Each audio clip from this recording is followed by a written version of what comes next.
Bienvenue dans l'émission Saveurs divines. Cette bonne nouvelle du royaume sera prêchée dans le monde entier pour servir de témoignage à toutes les nations. Alors viendra la fin. Ce pain céleste vous est présenté par Immaculée Niraneza.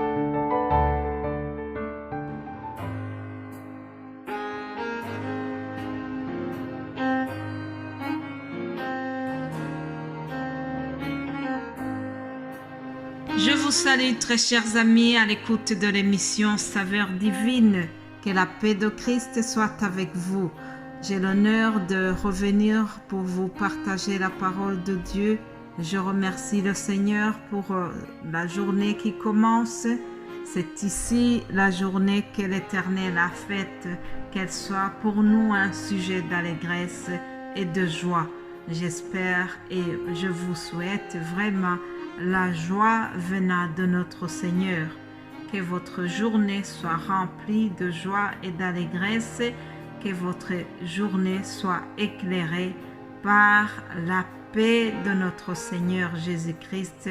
Amen. Nous continuons l'étude de la prière de notre Père. Comme vous savez, hier j'ai introduit la notion du pardon et c'est ça que je vais continuer aujourd'hui. Lisons Matthieu 6 au verset 12. Il est écrit « Pardonne-nous nos offenses, comme nous aussi nous pardonnons à ceux qui nous ont offensés. » Alors au verset 14, il y a une condition que le Seigneur nous a donnée. Il est écrit « Si vous pardonnez aux hommes leurs offenses, votre Père céleste vous pardonnera aussi. Mais si vous ne pardonnez pas aux hommes, votre Père ne vous pardonnera pas non plus vos offenses. » Que Dieu nous aide, chers amis. Le pardon. Pardonner, c'est quoi? Avant de continuer, je voudrais vous avouer que c'est un sujet qui me rend beaucoup humble. C'est un combat que je mène chaque jour.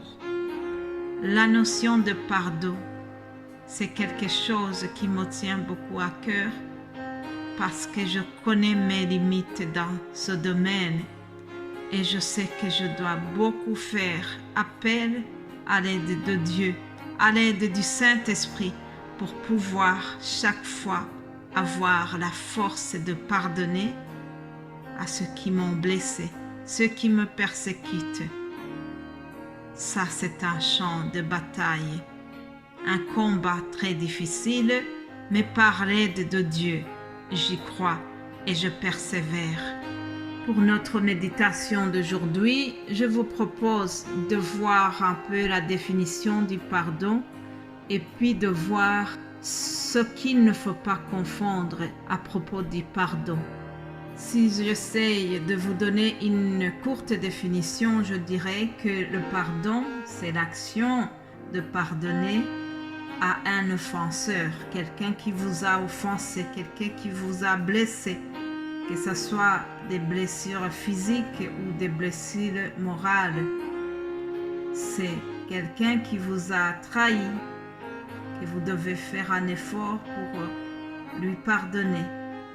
Quelqu'un qui a abusé de votre confiance, quelqu'un qui vous a calomnié, quelqu'un qui a répandu des propos médisants à propos de votre personne et que vous devez faire un effort pour lui pardonner. Dans la Bible, le mot grec traduit par le pardon, c'est le verbe laisser. Par exemple, lorsque quelqu'un vous doit de l'argent, lorsque quelqu'un doit vous rembourser une dette, mais que vous décidez de laisser tomber, vous ne réclamez plus cette somme. C'est même pour cela que Jésus-Christ a assimilé le pardon à l'annulation d'une dette dans la parabole sur l'esclave impitoyable. Si vous lisez la parabole du Matthieu chapitre 18, au verset 23 à 35, toute cette parabole tourne autour d'une dette qui a été remise. Notre sœur Odette en a parlé hier dans la version de Kinyarwanda. Je vous invite à lire cette parabole, c'est très bien pour exprimer cela. Alors, il faut noter que le pardon, c'est quelque chose qui doit être volontaire. C'est une décision qu'on prend volontairement. Il ne faut pas pousser quelqu'un à demander pardon si ça ne vient pas de son cœur. Parfois, nous les chrétiens, on a tendance à dire « Ah oui, tu es chrétienne, il faut vite pardonner, oui, tu dois lui pardonner. » Donc, c'est comme si vraiment on culpabilisait quelqu'un qui n'a pas facile à pardonner ou qui ne pardonne pas si vite. Chers amis, ne commettez pas l'erreur. Le pardon, c'est quelque chose qui doit se faire volontairement. Et c'est parfois un long cheminement. Ce n'est pas quelque chose qui se fait automatiquement. Des fois, ça doit prendre du temps. Ça peut prendre 1 année, 2 ans. Mais ça doit se faire.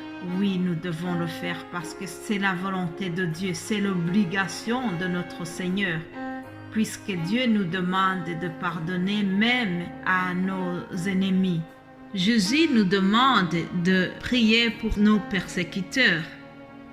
Ah oui, c'est ça aussi la notion du pardon.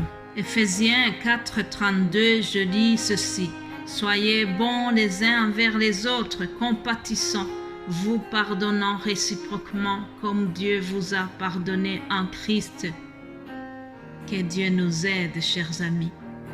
Nous avons vraiment le devoir de nous pardonner les uns les autres, même si c'est parfois difficile. Alors, je voudrais faire une remarque. Pour moi, pardonner, ça ne veut pas dire qu'on a oublié.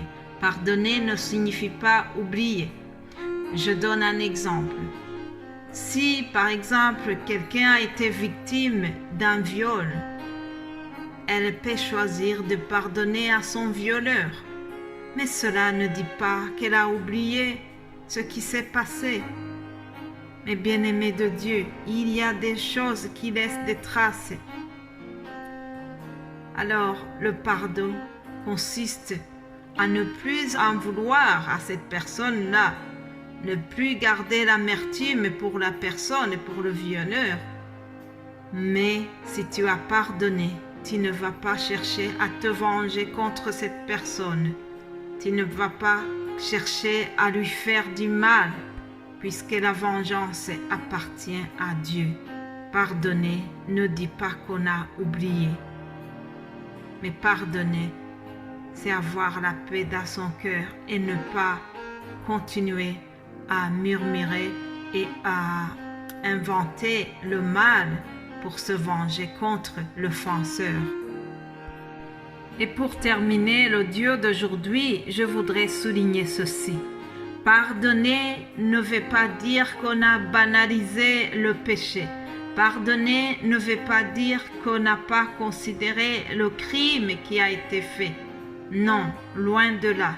Chers amis, Jésus-Christ a pardonné la femme adultère qu'on lui a amenée. Jésus-Christ lui a dit « Où sont ces gens qui t'ont accusé ?» Tout le monde était parti. Et Jésus lui a dit « Moi aussi je ne te condamne pas. Va et ne pêche plus. » Alléluia.